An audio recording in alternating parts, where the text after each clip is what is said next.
I just sold $900 worth of this stuff. Hey folks, so today I wanted to go through why you should be buying Bakelite handled cutlery and what the market is for this stuff. Now, it's tough to sell at times unless you know what the market is. There are people buying it as mid-century modern buyers, and we're talking today about this stuff.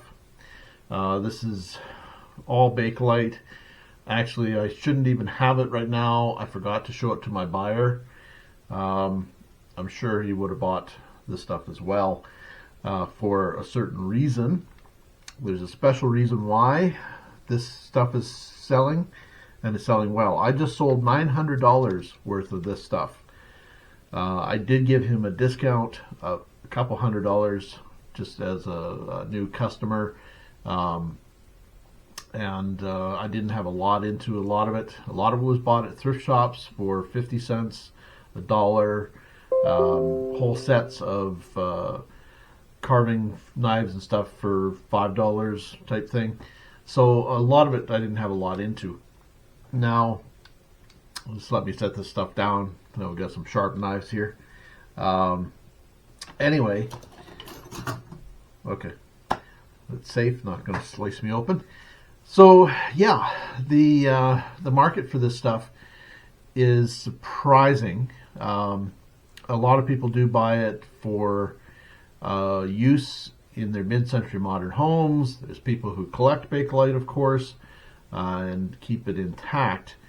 Now, that's the thing. A lot of the amber stuff in particular, the swirled colors, swirled amber, reds, cherry red in particular, and greens apparently as well, seem to be going into the Muslim market, actually. It's being made into prayer beads, so being remachined and made into strands of prayer beads for religious purposes. So that's where Faturan comes in. Basically, it's this similar or the same type of material. It's a phenol resin, just like Bakelite, and it's basically seems to be interchangeable. Now, I'm no expert on Faturan or the Muslim community or Muslim religious ceremonies, but that's where I suspect a lot of it's going. I've sold a lot on Etsy, and a lot of it seems to get shipped, or I'm shipping a lot of it to Saudi Arabia, Turkey, Germany, and the stuff going to Germany always seems to be to Muslim buyers. And I'm not trying to be racist or anything like that. The names just happen to be Muslim oriented, and yeah, that seems to be where it's going.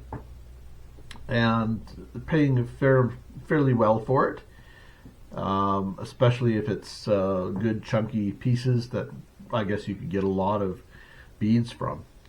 So yeah, basically the chunkier it is, the better.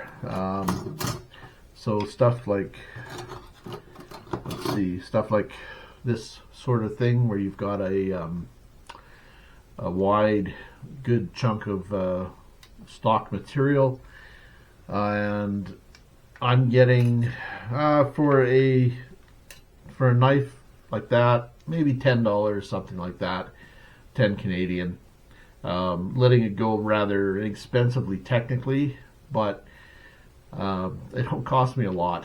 Again, it's thrift shop purchases normally, or auctions, or estate sales, garage sales, that sort of thing, and it can be picked up relatively inexpensively. Now, let me know in your area whether you can buy this stuff inexpensive or not. I'm assuming different markets will be different areas and such, but it seems to be more the amber, like I said, the amber, green, and red. Some of the other colors, they don't seem to have a lot of interest. Orange and such is of interest because it's close to amber, and some of the wood grain stuff from Glow Hill and companies like that. Glow Hill is a Canadian firm that made a lot of Bakelite handled stuff. But although my buyer did buy some pieces with smaller amounts of Bakelite on them, I'm not sure why.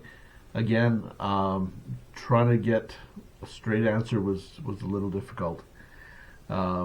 He claimed he was collecting the stuff, and he also claimed his father was collecting the stuff.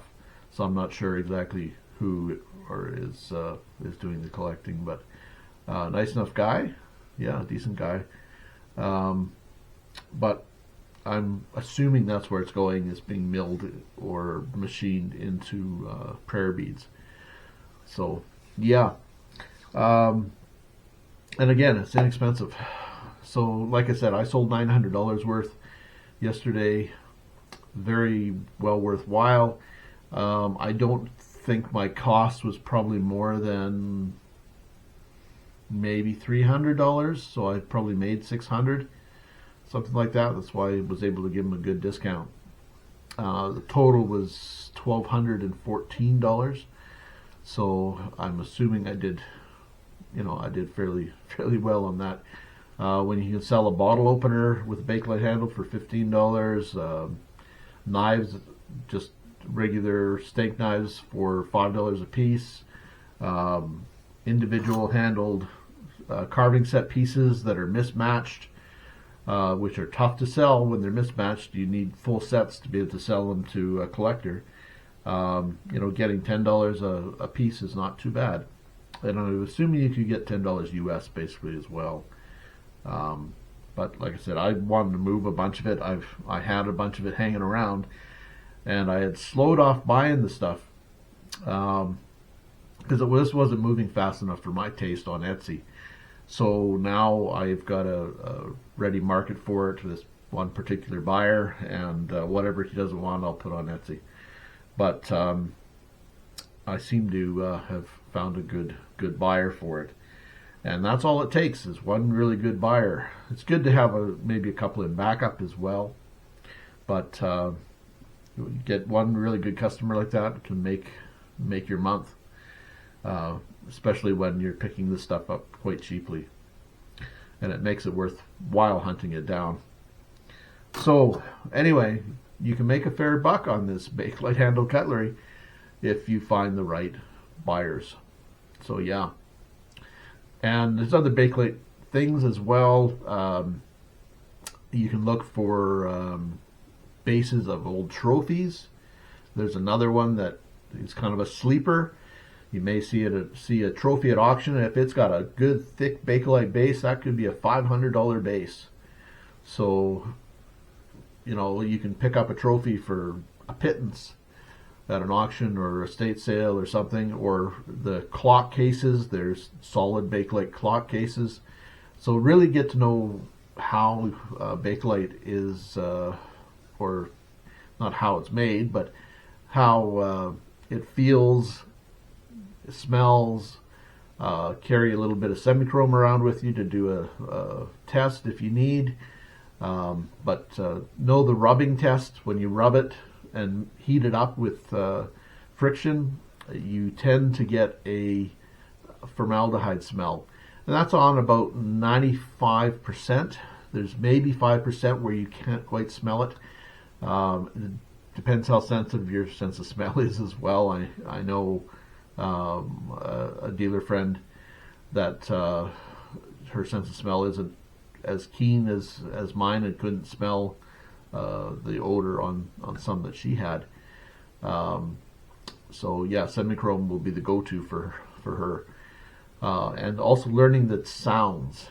I do have another video on Bakelite, which you may want to watch. It's an older video, but the information's still solid, because the sound Bakelite makes when it clicks together has a totally different sound than regular plastics. There's subtle differences which you'll be able to pick up after a while. So just get to know that sort of thing so you can identify it in the field. Anyway, I guess that's about it. Thanks for watching, folks. Please be sure to like and subscribe and check out our other videos on antiquing, picking,